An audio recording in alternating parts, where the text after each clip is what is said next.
Sagunto con los pueblos del interior y bifurcándose llegaba a Saetavis y Denia. Al llegar a él empezó a encontrar los fugitivos de que hablaba el esclavo. Llenaban el camino como una inundación humana y animal.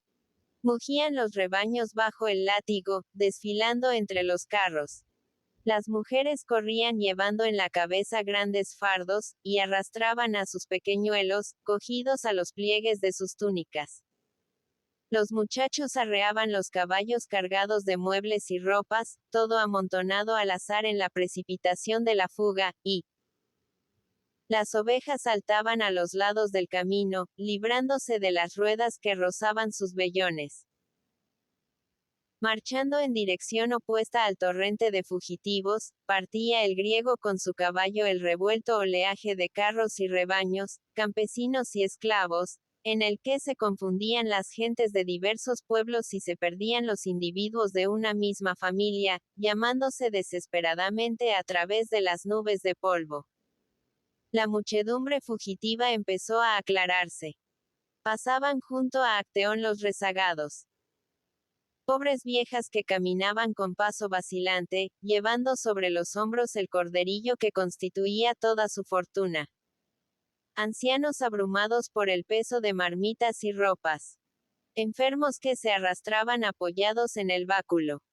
Animales abandonados que vagaban por entre los olivos inmediatos al camino, y de repente, como si husmeasen al lejano dueño, lanzábanse a todo correr a través de los campos.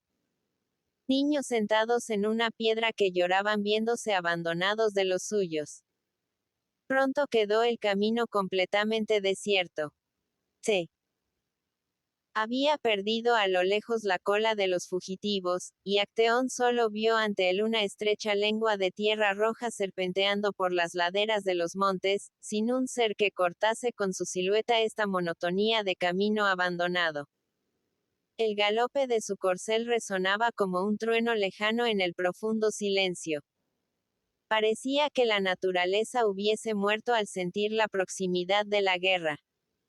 Hasta los árboles seculares, los retorcidos olivos que tenían siglos de existencia, las grandes higueras que se ensanchaban como cúpulas verdes sobre las laderas de los montes, permanecían inmóviles, sin un estremecimiento, como aterrados por la aproximación de aquel algo que hacía abandonar a los pueblos sus viviendas, corriendo a la ciudad.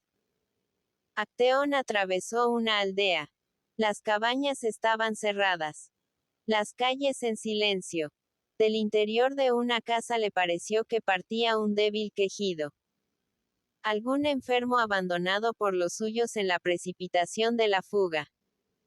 Pasó después ante una gran quinta cerrada.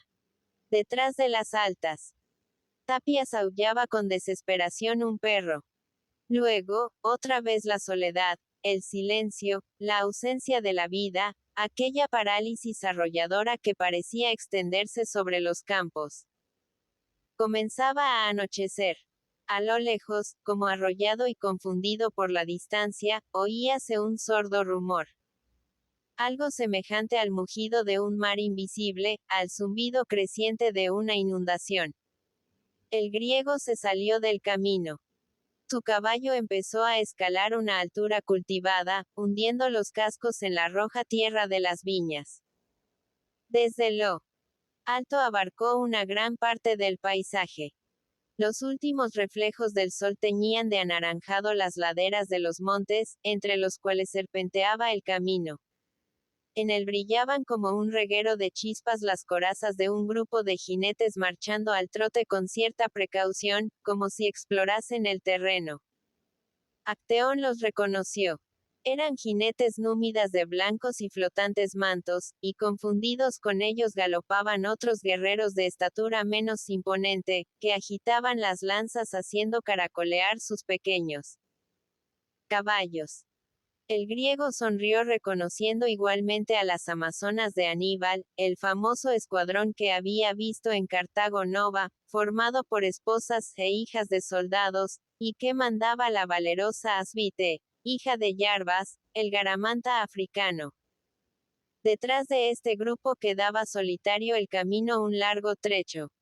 En el fondo, como una bestia oscura que se movía con ondulaciones de reptil, iba avanzando el ejército, inmensa faja sobre la que brillaban las lanzas como una línea de fuego. Esta faja quedaba interrumpida a trechos por masas cuadradas que avanzaban lo mismo que torres movedizas. Eran los elefantes. Repentinamente, detrás del ejército pareció elevarse un nuevo sol para alumbrar sus pasos. Se inflamó el horizonte, marcándose sobre su fondo rojizo el dentellado contorno de la inmensa masa. Era una aldea que ardía. Las tropas de Aníbal, compuestas de mercenarios de todos los países y tribus bárbaras del interior, deseaban aterrar a la ciudad enemiga, y apenas entradas en territorio saguntino, talaban los campos e incendiaban las viviendas. Acteón temió ser envuelto por los númidas y las amazonas, y bajando de la altura emprendió un galope desesperado hacia Sagunto.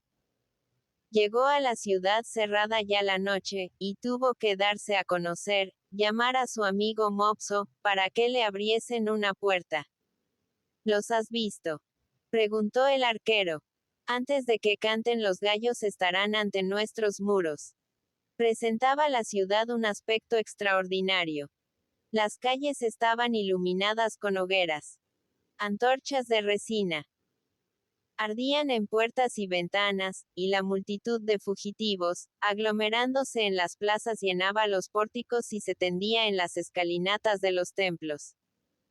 Todo el pueblo saguntino se había refugiado en la ciudad. El foro era un campamento. Oprimíanse los rebaños entre las 4 columnatas, sin espacio para moverse, mugiendo y pataleando. Las ovejas se introducían en los santuarios.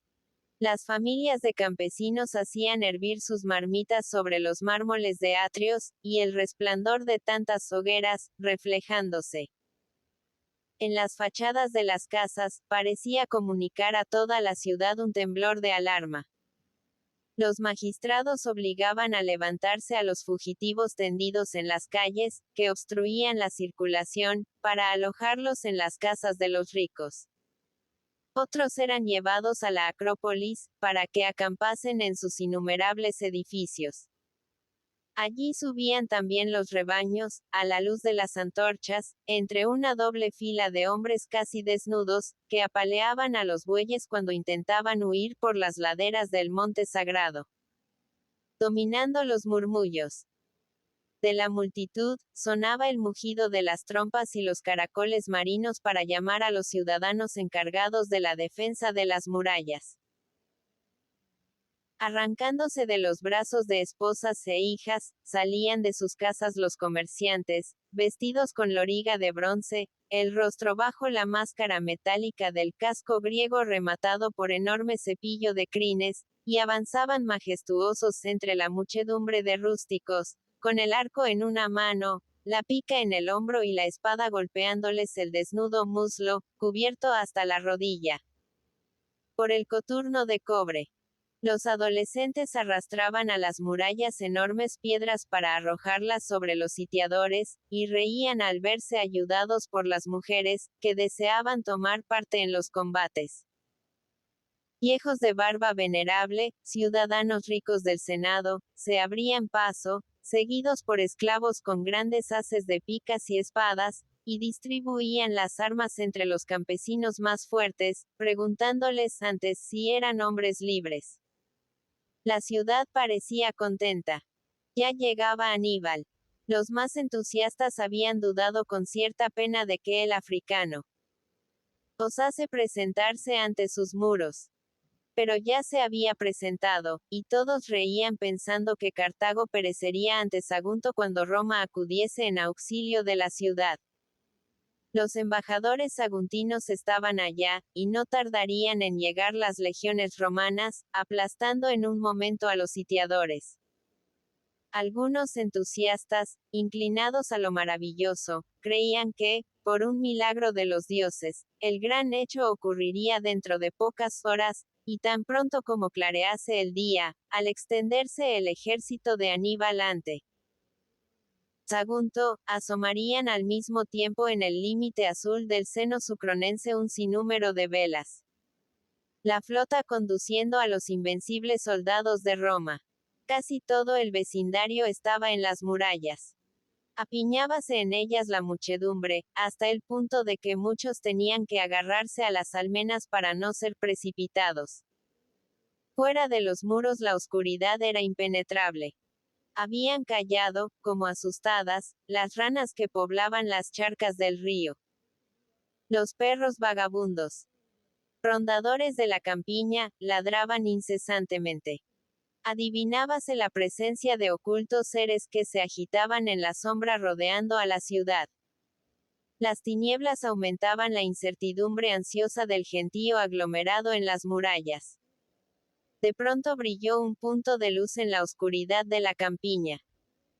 Después otro y otros en distintos lugares, a alguna distancia del recinto. Eran antorchas guiando los pasos de los que llegaban. Sobre su rojiza mancha de luz veíanse pasar las siluetas de hombres y caballos. A lo lejos, en la cumbre de algunos montes, brillaban hogueras, sirviendo, sin duda, de señal a las tropas rezagadas. Estas luces pusieron fin a la calma de los más impacientes. Algunos jóvenes, no pudiendo permanecer con el arco inactivo, lo tendieron, empezando a disparar flechas. Pronto respondieron desde la oscuridad. Sonaban silbidos sobre las cabezas de la muchedumbre, y de las casas inmediatas a la muralla volaron con gran estrépito algunas tejas. Eran balas de honda enviadas por los sitiadores. Así transcurrió la noche. Cuando los gallos lanzaron sus primeros cantos anunciando el amanecer, una parte de la muchedumbre se había dormido, cansada de escudriñar aquella oscuridad, en la que zumbaba el enemigo invisible. Cuando apuntó el día, los saguntinos vieron todo el ejército de Aníbal frente a sus muros, por la parte del río. Acteón, al examinar la colocación de las tropas, no pudo menos de sonreír. «Conoce bien el terreno», murmuró. «Ha aprovechado su visita a la ciudad. En las sombras ha sabido escoger el único punto por donde Sagunto puede ser atacada. Todo el lado del monte estaba libre de sitiadores. Su ejército había acampado entre el río y la parte baja de la ciudad, ocupando las huertas, los jardines de las casas de recreo, el hermoso arrabal de que tan orgullosos se mostraban los ricos. Entraban y salían los soldados en las lujosas villas, preparando su comida de la mañana. Convertían en astillas los ricos muebles para hacer hogueras. Envolvíanse en las telas que habían encontrado, y derribaban los arbolitos para plantar sus tiendas con mayor desahogo. Al otro lado del río, sobre el inmenso agro, esparcíanse los grupos de jinetes para tomar posesión de las aldeas, de las quintas, de los innumerables edificios que surgían entre el verdor de la inmensa vega, abandonados ante la proximidad del enemigo. Lo que llamó primeramente la atención de los saguntinos, excitando en ellos una curiosidad infantil, fue la presencia de los elefantes. Estaban en fila al otro lado del río, enormes, cenicientos, como tumefacciones surgidas de la tierra durante la noche.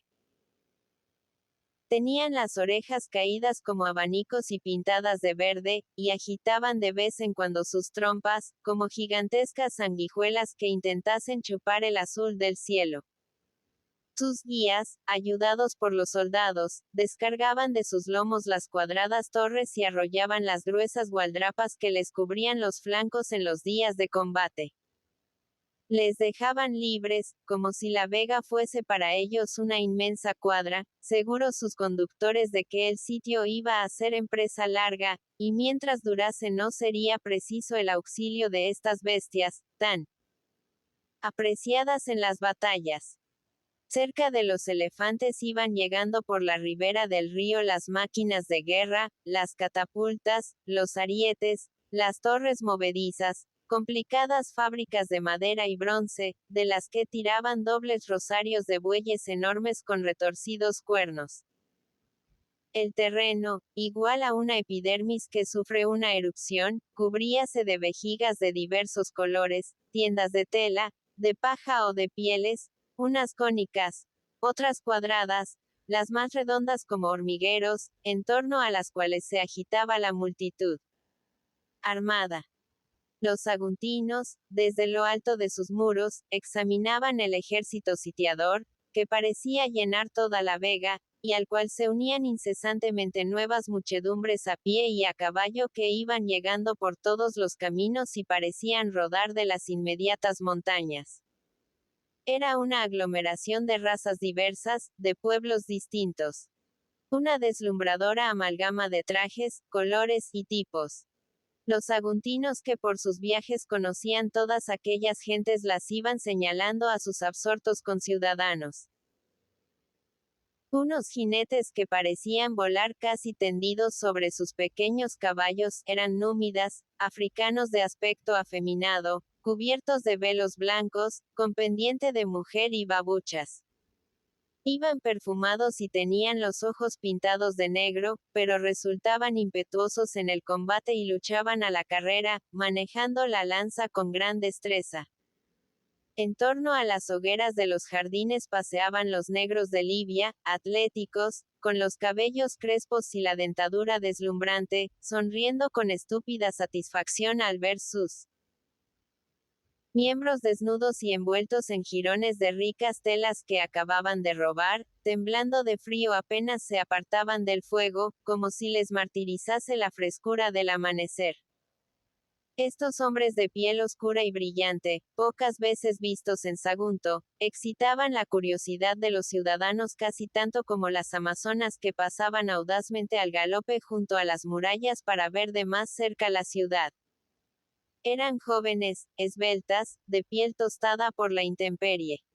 Su cabellera suelta ondeaba detrás del casco como un adorno bárbaro, y no llevaban otra vestidura que una amplia túnica hendida por el lado izquierdo, que dejaba al descubierto sus piernas nerviosas oprimiendo los ijares del caballo.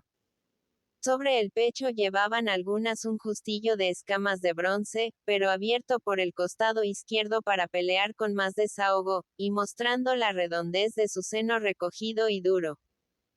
Montaban en pelo sus caballos nerviosos y salvajes, guiándolos con un ligero freno, y al marchar en grupo las feroces bestias se mordían y coceaban, animándose de este modo en su desesperada carrera. Avanzaban las amazonas hasta cerca de los muros, riendo y profiriendo palabras que no entendían los saguntinos. Luego agitaban sus lanzas y escudos, y al enviarles los sitiados una nube de flechas y piedras, huían a escape, volviendo la cabeza para repetir sus gestos de burla. Entre la muchedumbre oscura de los soldados se distinguían las corazas de algunos jinetes, brillantes como láminas de oro. Eran los capitanes cartagineses, los ricos de Cartago que seguían a Aníbal.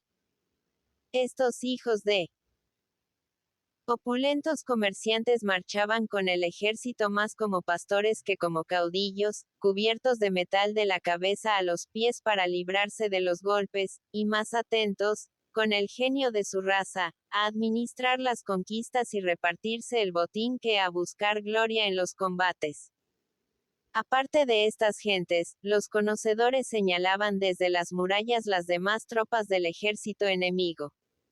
Unos hombres con la piel de color de leche, lacios bigotes y las crines rojas anudadas en el vértice del cráneo, que se despojaban de sus sayos y sus altas botas de pieles sin curtir para bañarse en el río, eran galos. Los otros, bronceados y tan enjutos que su esqueleto se marcaba como si pretendiese desgarrar la piel, eran africanos de los oasis del gran desierto, gentes misteriosas que con el redoble de sus tamborcillos hacían descender la luna y tañendo sus flautas obligaban a bailar a las serpientes venenosas. Revueltos con ellos avanzaban los lusitanos, de piernas fuertes como columnas y anchos pechos de roca. Los jinetes de la Bética, unidos a sus caballos día y noche por un amor que duraba toda su existencia.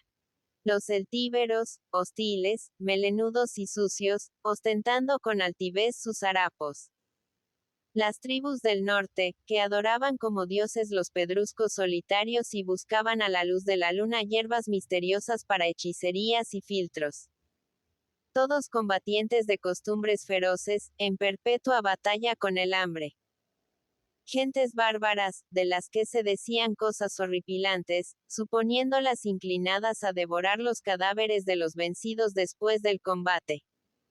Los honderos baleares inspiraban risa, a pesar de su aspecto feroz. Comentaban algunos en las murallas las costumbres extravagantes que regían en sus islas, y la multitud lanzaba carcajadas contemplando a estos mocetones casi desnudos empuñando un palo con la punta tostada, que les servía de lanzón, y llevando 3 hondas, una arrollada a la frente, otra a la cintura y la tercera en la mano. Estas ondas eran de crin, de esparto y de nervio de toro, usándolas alternativamente, según la distancia a que debían tirar. Vivían en las cuevas de sus islas o en una cavidad formada con varios peñascos amontonados, y desde niños se amaestraban en el uso de la honda. Sus padres les ponían el pan a distancia, y no debían comerlo si no lo derribaban antes de una pedrada. Su pasión era la embriaguez y su más vehemente apetito la mujer. En las batallas despreciaban a los prisioneros de buen rescate por apoderarse de las mujeres, y muchas veces cambiaban 6 esclavos fuertes por una esclava. En sus islas no se conocía el oro y la plata. Los ancianos, adivinando los males del dinero, habían prohibido que se importasen monedas, y los honderos baleares al servicio de Cartago, no pudiendo llevar las ganancias a su país, gastaban sus soldadas en bebidas o las arrojaban generosamente en manos de las rameras hediondas y miserables que seguían al ejército. En sus bodas, según decían los saguntinos que habían visitado las Islas Baleares, era uso que todos los invitados gozasen a la desposada antes que el marido, y en los entierros se apaleaba al cadáver hasta magullarle los huesos y convertirlo en una masa informe, que se apelotonaba a viva fuerza en una estrecha urna, enterrándola bajo un montón de pedruscos. Sus ondas eran terribles. Arrojaban a grandes distancias balas de arcilla cocidas al sol, cónicas por sus extremos y con grotescas inscripciones dedicadas al que recibía el golpe. En los combates disparaban piedras de alibra con tal fuerza, que no podía resistirlas la armadura mejor templada. Detrás de esta muchedumbre belicosa se esparcían por la campiña mujeres desarrapadas de todos colores, niños desnudos y enflexidos que no conocían a su padre. Los parásitos de la guerra marchando a la cola del ejército para aprovecharse de los despojos de la victoria. Eran hembras que al llegar la noche se tendían en un extremo del campamento para amanecer en el extremo opuesto, y envejecidas en plena juventud por las fatigas y los golpes, morían abandonadas al borde de un camino. Sus pequeñuelos miraban como padres a todos los soldados de su raza, encargándose de llevar a cuestas durante las marchas la leña o la marmita de los guerreros. En los momentos de lucha difícil, cuando se reñía cuerpo a cuerpo, deslizábanse entre las piernas de los contrarios para morderlos como bosquecillos rabiosos. Aeteón encontró a Sónica en la muralla mirando el campamento enemigo a los primeros rayos del sol.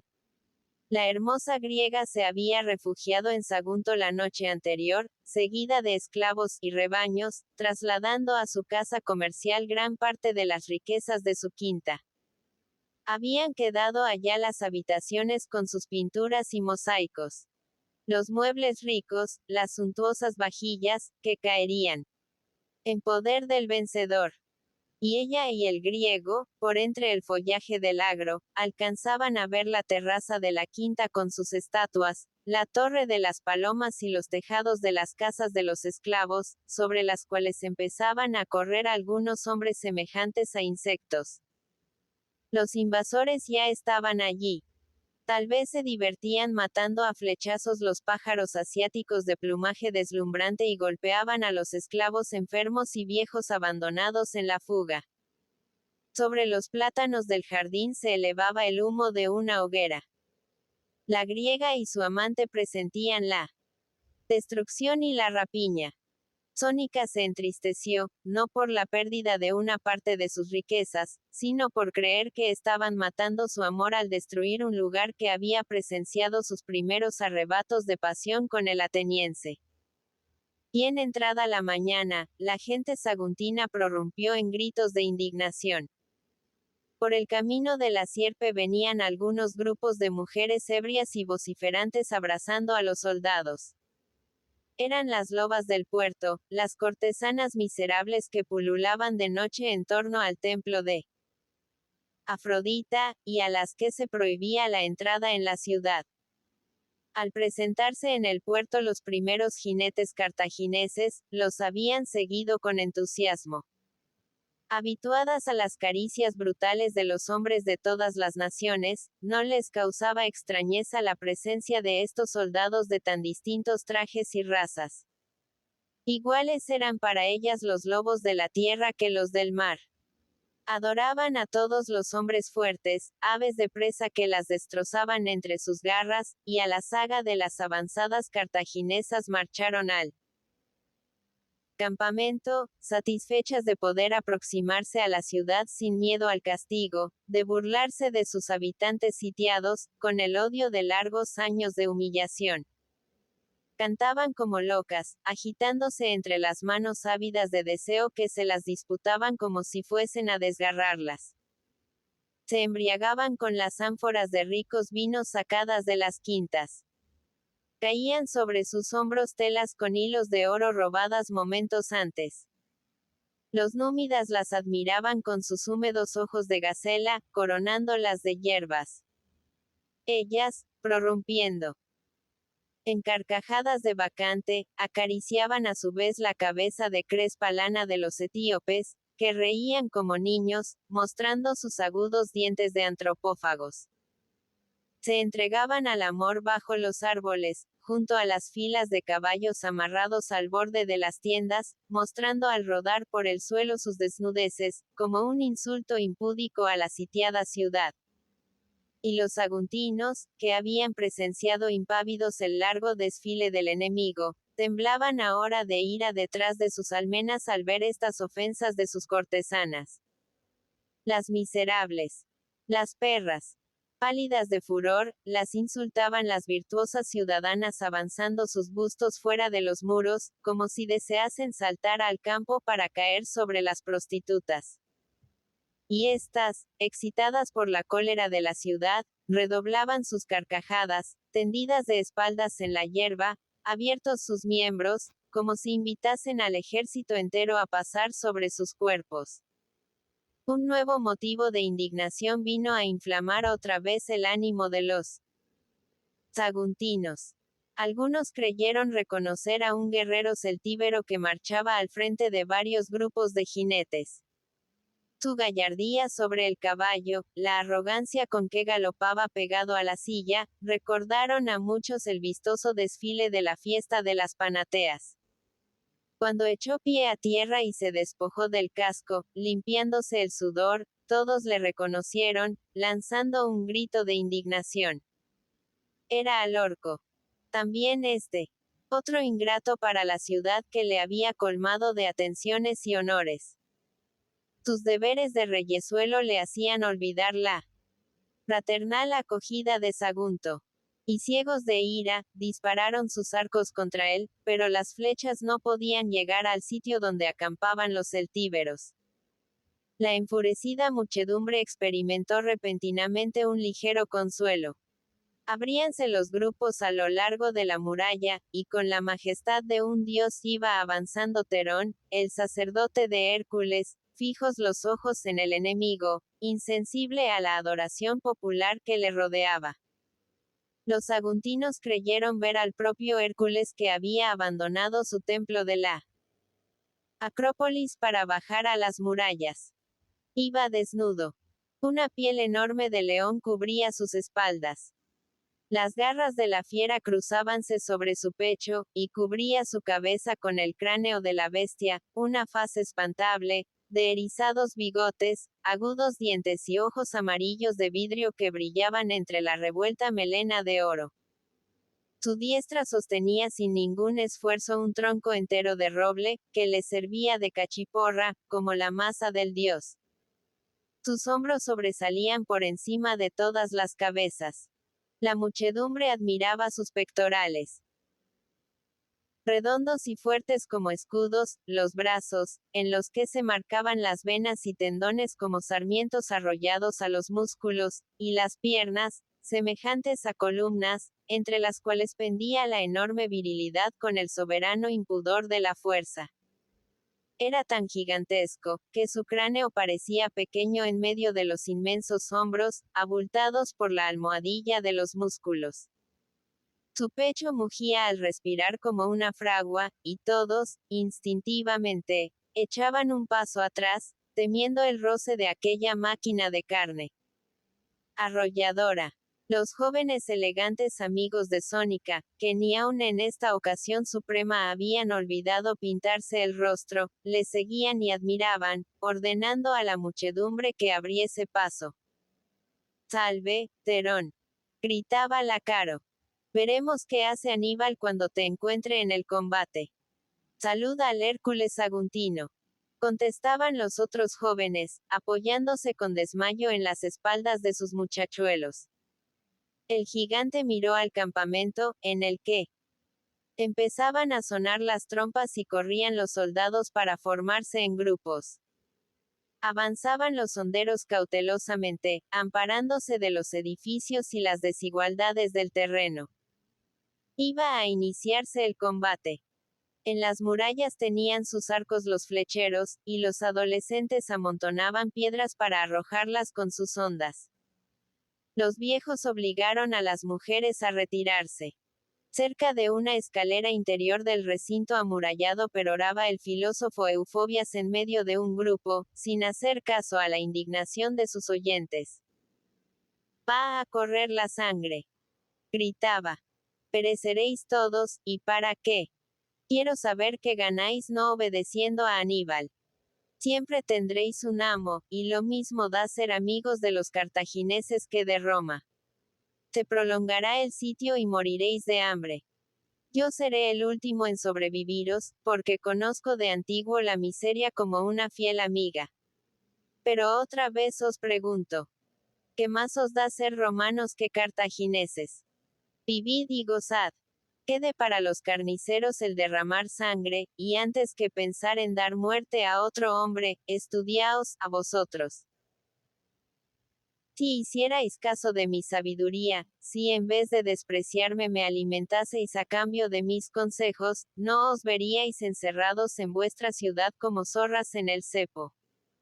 Un coro de imprecaciones y una fila de puños amenazantes contestaron al filósofo. «Parásito. Esclavo de la miseria», gritaban. «Eres peor que esas lobas que se prostituyen a los bárbaros». Eufobias, cuya insolencia crecía al mismo tiempo que la indignación de los otros, quiso contestar. Pero se detuvo viendo que una masa oscura le privaba de la luz del sol. El gigantesco Terón estaba ante él, mirándole con el mismo desprecio que uno de aquellos elefantes que los sitiadores tenían junto al río. Levantó su mano izquierda indolentemente, como si se propusiera alejar a un insecto de un papirotazo. Apenas si rozó la cara insolente del filósofo, y éste cayó por la escalera de la muralla con la cabeza roja de sangre, sin una queja, rebotando de peldaño en peldaño, como hombre convencido de que el dolor no es más que una apariencia y acostumbrado a tales caricias. En el mismo instante, una nube de objetos negros silbó sobre las murallas como una bandada de pájaros. Volaron tejas, saltaron yesones de las almenas, y cayeron con la cabeza rota algunos de los que estaban en el muro. De entre las almenas salieron como impetuosa contestación las piedras y las flechas. Empezaba la defensa de la ciudad.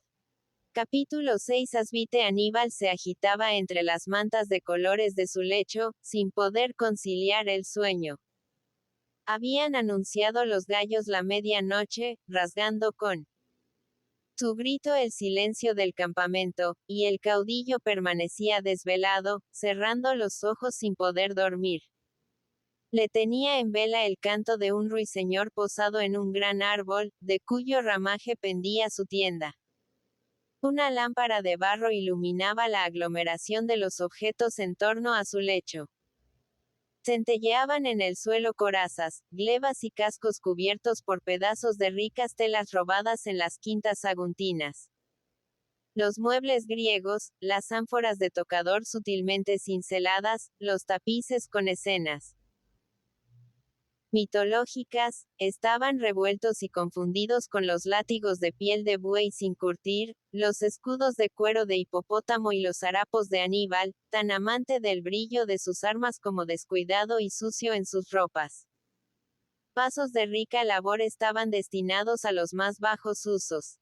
Una crátera de alabastro cubierta por un escudo servía de asiento. Un gran vaso de arcilla roja decorado por un artista helénico con las aventuras de Aquiles lo empleaba el africano con desprecio para sus desahogos más íntimos. Pedazos de estatuas y columnas, destrozadas por el furor de la invasión, se hundían en el suelo, ofreciendo asiento a los capitanes de Aníbal cuando celebraban consejo en la tienda del caudillo. Era el botín, amontonado y magullado por la fiebre del robo. De este botín, solo una pequeña parte había llegado hasta el héroe, que sentía un absoluto desprecio por la belleza artística cuando no estaba impresa en metales preciosos. Reía de los dioses de aquella tierra lo mismo que de los dioses de su país y del mundo entero, y escupía sobre los mármoles de las divinidades que llenaban su campamento, viendo en ellos únicamente pedazos de piedra, buenos para enviarlos con la catapulta contra los enemigos. A impulsos de aquella excitación nerviosa que no le permitía dormir, se incorporó en el lecho, y la luz de la lámpara dio de lleno en su rostro. Ya no era el pastor celtíbero greñudo y feroz que Acteón había encontrado en el puerto de Sagunto. Libre del disfraz, se mostraba tal como era. Un joven de estatura regular, de miembros proporcionados y fuertes, sin alardes de exagerada musculatura, pero revelando en su cuerpo el temple del acero. Una vitalidad capaz en momentos supremos de los más inauditos esfuerzos. Tenía la tez de un color ligeramente bronceado, y su cabellera, de cortos y gruesos rizos, formaba a modo de un turbante negro y lustroso en torno a su cráneo, cubriéndole por completo la frente y dejando al descubierto los lóbulos de las orejas, de los que pendían grandes discos de bronce. La barba era espesa y rizosa. La nariz recta y poco saliente. Sus ojos, grandes e imperiosos, miraban siempre de lado, con una expresión de profunda astucia, de inabordable recogimiento. El cuello, musculoso, se torcía habitualmente, inclinando la cabeza a la derecha, como si quisiera percibir mejor el sonido de cuanto le rodeaba. Vestía un sayo deshilachado y sucio, como el de cualquier celtíbero de los que roncaban en las tiendas inmediatas, y únicamente, como signo de poder, brillaban en sus muñecas dos anchos brazaletes de oro, dando nuevo vigor con su opresión a los tendones y músculos del brazo. Más de un mes llevaba ante los muros de Sagunto sin obtener ventaja alguna. Aquella misma tarde la había pasado guiando sus máquinas de guerra sin ningún éxito, y esto era lo que en la soledad excitaba sus nervios, no dejándole dormir. Hijo mimado de la victoria, había vencido a campo raso las tribus más salvajes de la Iberia.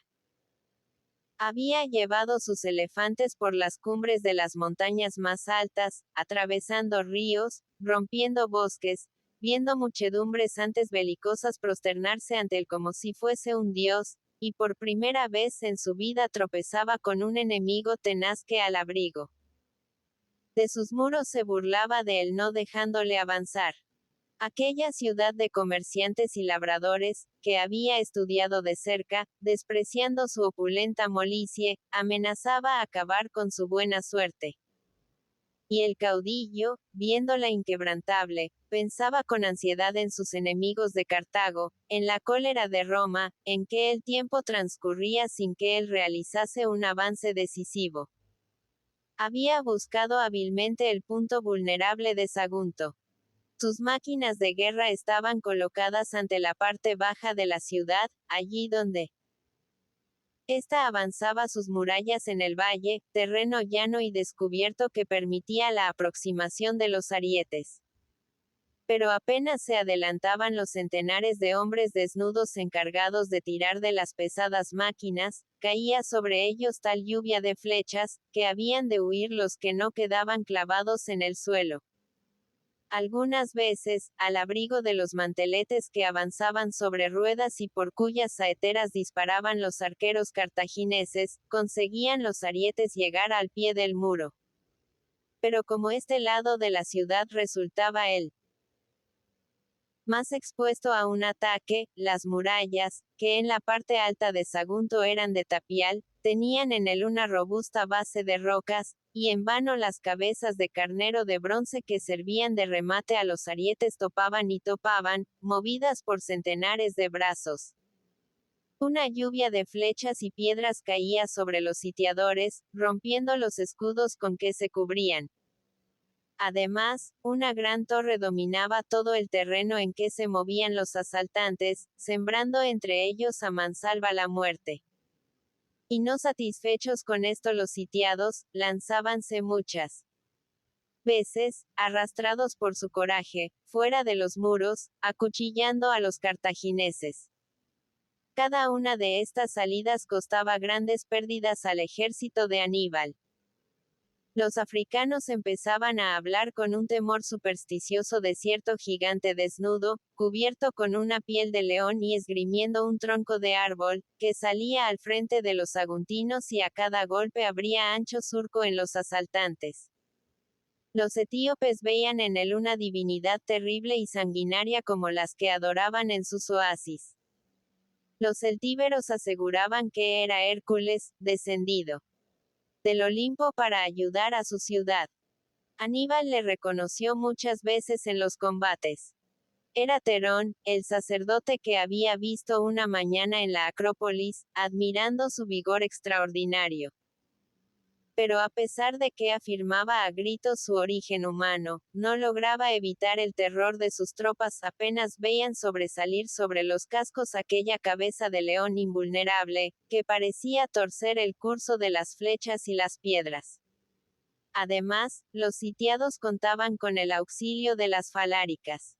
¿Quién se adivinaba? Que entre los comerciantes y rústicos agricultores figuraban hombres expertos en la guerra, que habían corrido muchos países.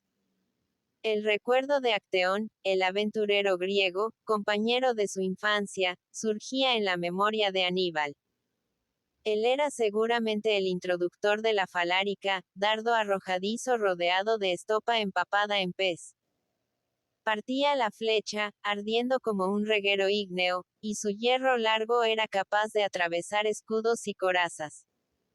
Pero aunque el terrible dardo no penetrase en las armaduras, sus llamas se pegaban a las ropas y los combatientes arrojaban las armas para librarse del fuego, quedando de este modo expuesto a los golpes del enemigo. Los mismos que habían peleado con las tribus más invencibles y bárbaras de Iberia huían ahora, arrojando su escudo, ante las colas de fuego que llegaban silbando y esparciendo chispas desde los muros de Sagunto. Así transcurría el tiempo, sin que los sitiadores avanzasen, y Aníbal temblaba de impaciencia. Fuego de Baal. El encadenado a aquellos muros que no podía hacer suyos, y mientras tanto, la facción de Janón conspirando en Cartago, preparando la ruina de los Barcas y no conseguía apoderarse de Sagunto, y proyectando tal vez la entrega de su persona a Roma cuando ésta protestase viendo violados los tratados. Su despecho le hizo arrojarse de nuevo en la cama, buscando el sueño con el ansia del que desea olvidar. Apagó la luz de la lámpara, pero en la oscuridad siguió con los ojos abiertos. La azulada luz de la luna se filtraba por una rendija de la cúpula de la tienda, cayendo sobre las corazas, que brillaban en la oscuridad como peces plateados. Fuera seguía cantando el ruiseñor. Aníbal se encolerizó. Le desvelaba el maldito pájaro. Él era capaz de dormir en medio del estrépito de los combates. Acostumbrado desde niño al campamento, le arrullaban las ásperas trompas de guerra. Las roncas canciones de los mercenarios y el relincho de los caballos no lograban despertarle. Pero el canto dulce de aquel pájaro, su trino incesante, le molestaba como el zumbido de un abejorro. Saltó del lecho, buscó a tientas un arco en el revoltijo de armas, telas y muebles, y salió de la tienda. La frescura de la noche calmó su nerviosidad. Brillaba la luna en un ambiente puro, sin una nube. El viento era tibio, a pesar de que terminaba el otoño. Parpadeaban las estrellas. Al trino del ruiseñor contestaban otros y otros, esparcidos en los árboles del inmenso valle. El campamento descansaba.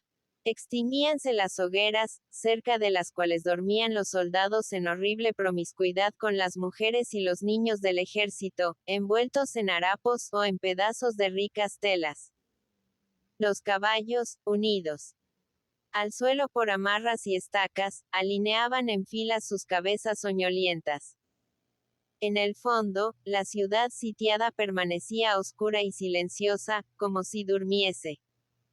El débil resplandor escapado por algunas saeteras de sus muros evocaba la imagen de unas pupilas ligeramente entreabiertas que vigilan fingiendo dormir. Aníbal saltó por encima de los soldados escogidos que dormían ante la puerta de su tienda. Se incorporaban al sentir su paso. Luego, reconociendo al caudillo, volvían a unir su cabeza a la tierra y continuaban roncando. Eran veteranos de las guerras de Amílcar, que miraban con veneración casi religiosa al leoncillo de su antiguo capitán. Armó el arco al dar vuelta a la tienda, para disparar contra el pájaro oculto en el ramaje. Pero se detuvo asombrado, viendo junto al tronco del árbol una figura que brillaba bajo el resplandor lunar. Era una mujer, una amazona. Centelleaban en su cabeza y su pecho el casco de oro y la coraza de escamas. Descendía a lo largo de sus piernas, marcando su vigoroso contorno, una túnica de blanco lino. Los brazos fuertes y desnudos se apoyaban en una lanza con el regatón clavado en el suelo. Sus ojos negros estaban fijos en la tienda de Aníbal con extraña persistencia, sin parpadear, como si soñase despierta. El viento de la noche agitaba levemente la cabellera que descendía por sus espaldas. Detrás de ella estaba un caballo negro, de pelo brillante, piernas nerviosas y ojos inyectados de sangre, sin silla ni freno, sueltas las crines y bajando la cabeza para lamer el borde de la túnica de la amazona y sus desnudos pies, como un perrillo que la siguiera a todas partes. «Asvite», exclamó Aníbal, sorprendido por la aparición. «¿Qué haces aquí?» La reina de las Amazonas pareció despertar, y al ver al caudillo fijó en él la mirada húmeda y apasionada de sus grandes ojos. «No podía dormir», dijo con voz lánguida y cadenciosa. «He pasado la primera parte de la noche soñando cosas horribles. La diosa Tanit no guarda mi reposo, y he visto la sombra de mi padre Yarbas, anunciándome una muerte próxima. Morir», dijo Aníbal, riendo. «¿Quién piensa en morir? ¿Soy acaso inmortal? No combato como cualquiera de tus soldados. Me arrojo con ímpetu sobre los bosques de lanzas. Las flechas silban en torno a mis hombros, como si arrastrase un manto de invisibles pájaros. Desprecio las faláricas con sus cabelleras de fuego. Pero algún día moriré. Los sueños me lo anuncian. Asvite, como si temiera mostrar demasiada melancolía ante Aníbal, añadió enérgicamente. Venga la muerte cuando quiera. No me asusta, como a los mercaderes de Cartago que te odian. Si ha turbado mi sueño, es porque al despertar pensé en ti. No puedo explicarme por qué causa pensé que tú podías morir igualmente, y ante tu muerte, Aníbal, no me resigno. Tú debes vivir tanto como un dios. Recordé que duermes solo en tu tienda.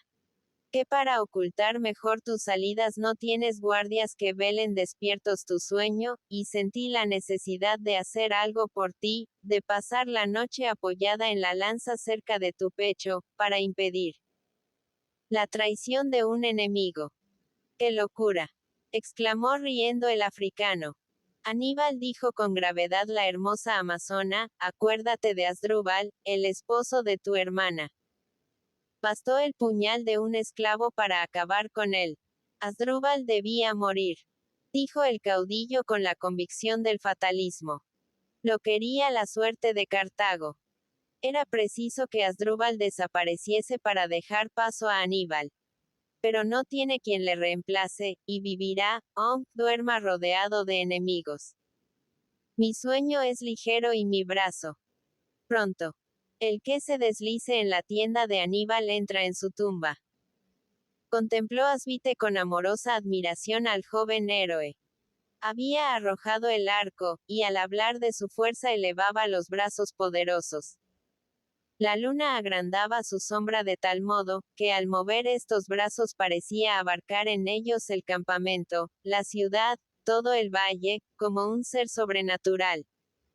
La amazona se aproximó a él, dejando la lanza sobre el tronco del árbol. Al abandonar su arma parecía haber depuesto su belicosa fiereza, y avanzó hacia Aníbal dulce y femenil, mirándolo con los mismos ojos tímidos y húmedos de los antílopes que había visto triscar en los oasis de su patria. Además, he venido, murmuró, porque necesitaba estar cerca de ti. Me causa un placer dulcísimo velar tu sueño. Siento la voluptuosidad de un sacrificio grato guardándote sin que tú lo sepas. Nunca puedo hablarte. Te contemplo de día a caballo entre esos cartagineses de armaduras doradas que te rodean.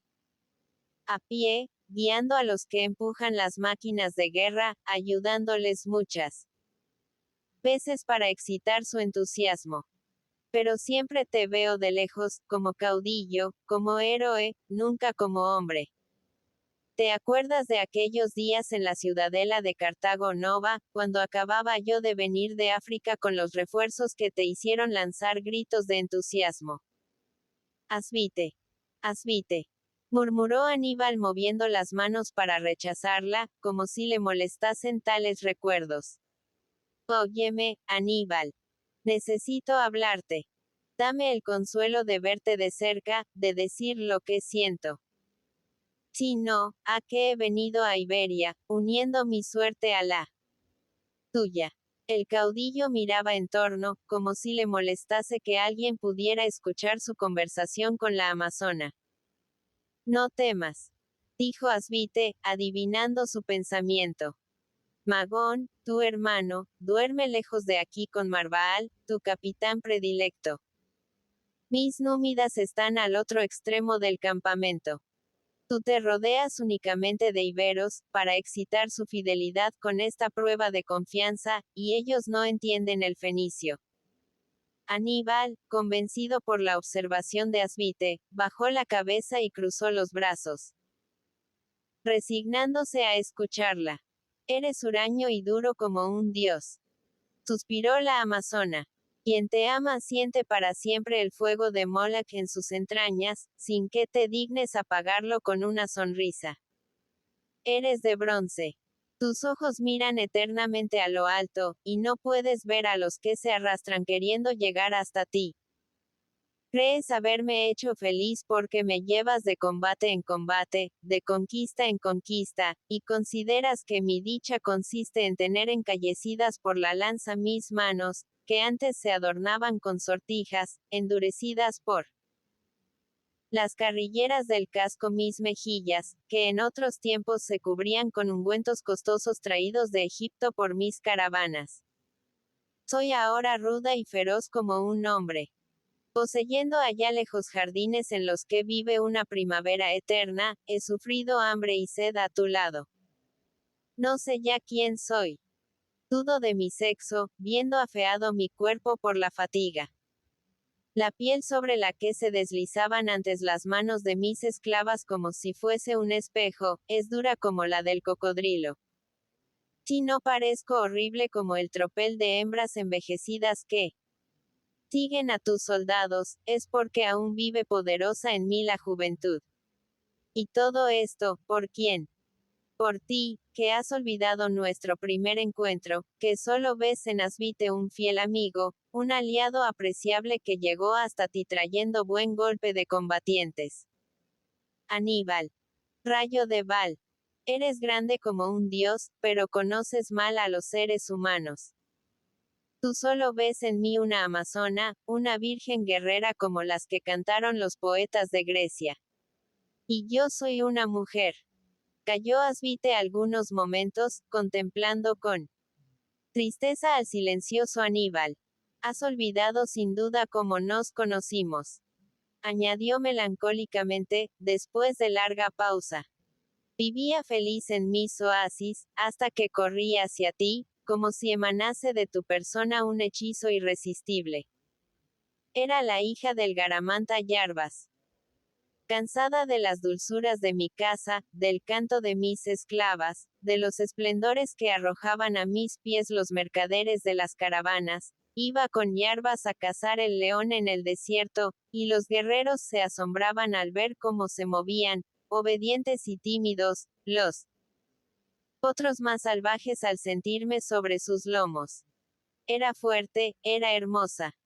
Apenas salida de la niñez, los caudillos más fieros de la Numidia venían a pedir hospitalidad a mi padre para verme de cerca, y le hablaban de sus rebaños y sus guerreros, proponiendo una alianza a Yarbas. Y yo me mostraba indiferente, fría, con el pensamiento puesto en Cartago, donde había vivido unos días acompañando a mi padre para ajustar el tributo con los ricos del Senado.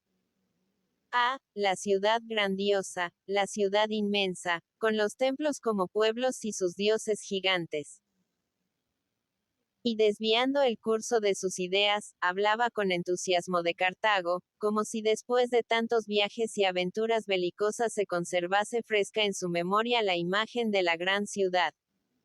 Recordaba la vivienda de los cartagineses ricos, con los muros policromos rematados por esferas brillantes de metal y de vidrio. Los grandes templos de mármol, con sus bosques misteriosos, en los cuales resonaban las liras y los címbalos de los sacerdotes.